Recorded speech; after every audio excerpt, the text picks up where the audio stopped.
Tell me about this book. This book was written by your mama? This is Mama Mae Godfrey is my mother. She divorced my dad and remarried uh, Woodrow Godfrey, and she wrote she her granddaughter wrote this book about her. Okay. What does it say on the inside? That your mama wrote something on the inside to you. Would you read it to me? It said, Morris, through all these years, you have been a blessing to me, and I'm proud of your accomplishments. I know it was not easy, though the way seems hard at times. You have been blessed with four beautiful children.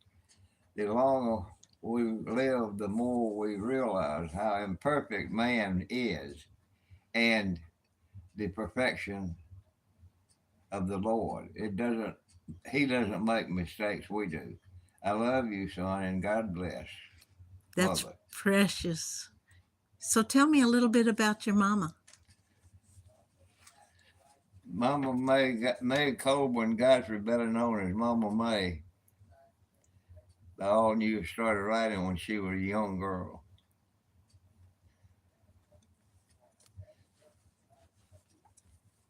And so this is all poems and things that she had written over her lifetime or and prayers?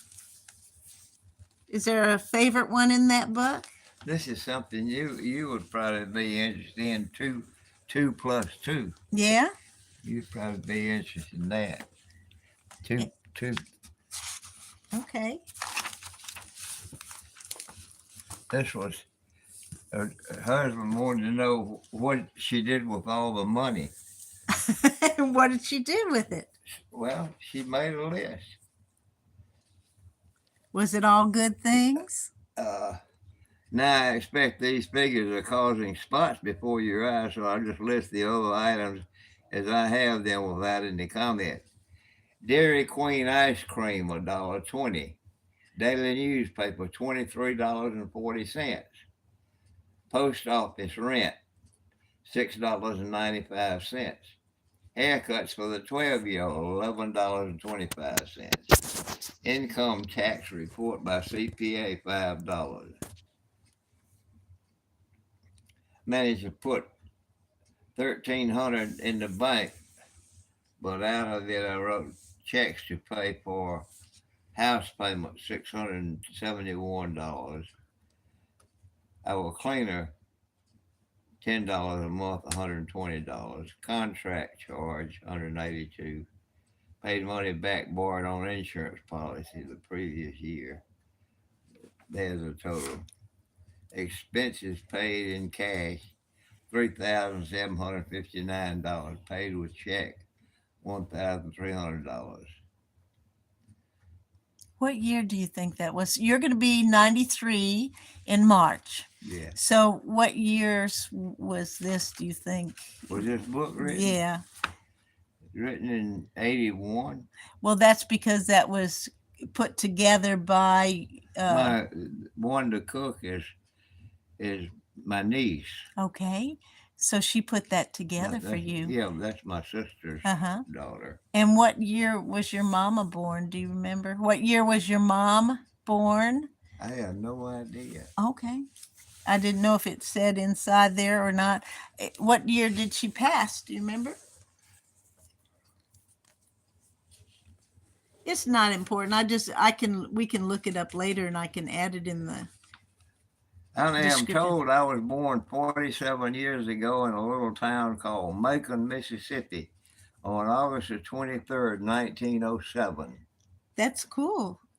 You can read that page. Once you read that page, that'll give us some information. Although there are no records available to prove the fact, I accept it as true.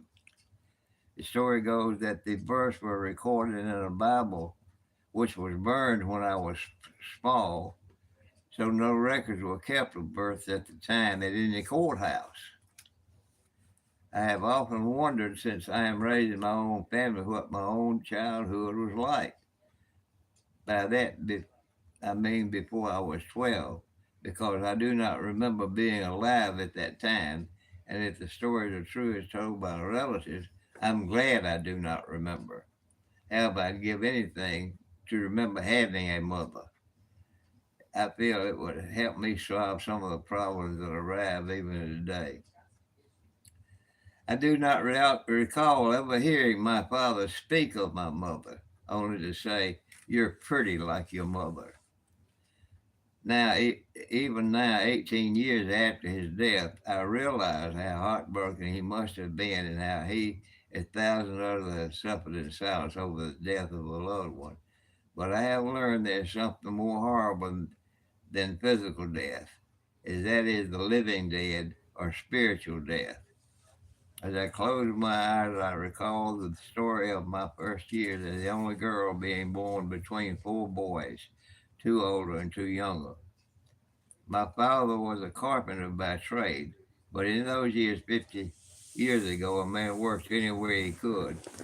But this particular morning, going to work as usual, and I'm told a long way from home to travel by foot as they had no other way to go. We lived in the country, and of course, the peaches and apples, even the green, always lured the boys, and my older brother ate his fill of green fruit. When my father returned home that night, the old shepherd dog met him at the road without my brother Robert. My father, who said to have always come home whistling, sensed something was wrong, and as he hurried toward home, some of his friends met him to tell him the news. The child was buried the next day. I do not know where, even to this day. I never heard my father whistle or sing again to this day.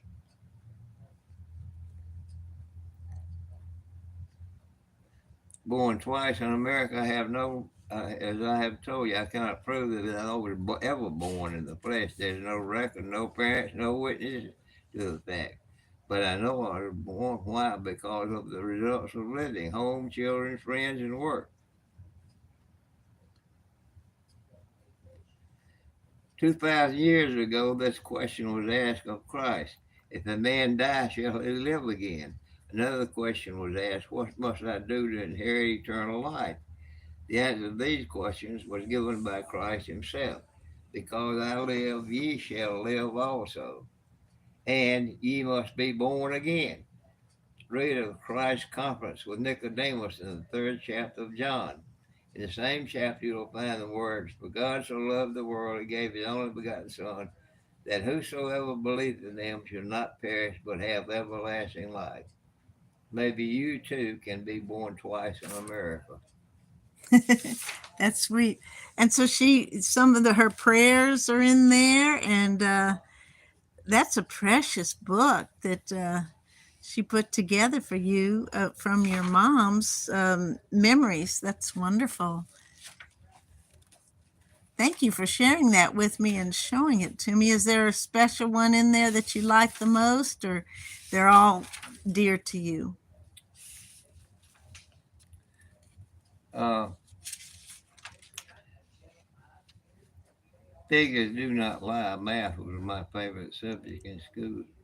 Well, then I thought my love of figures, I decided then I'd show him where the husband always wanted to know where the money went.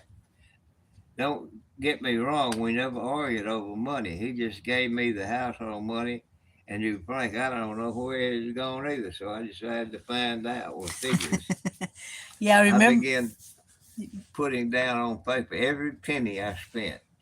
It was rather hard to do, but I kept on with determination to see just where the money was going, and believe me, I found out. It had taken three notebooks and one large ledger to keep up with every penny I spent for 2.5 years.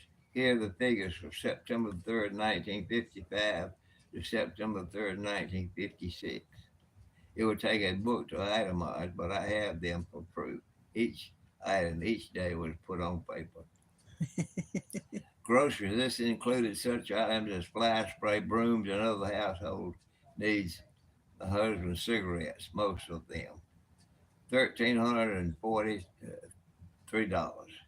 The egg man, $100.77. Extra milk, $35. School lunches, $123.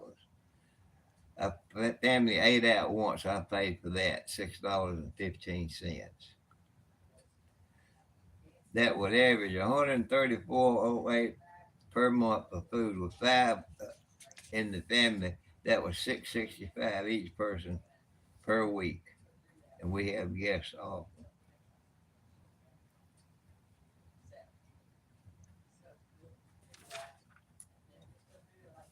You got right. That's Isn't every that penny. something? Every penny.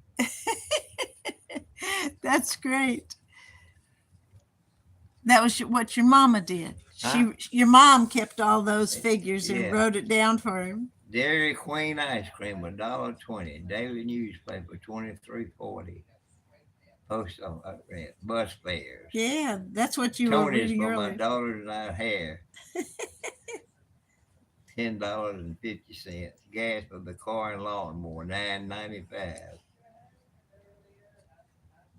Precious.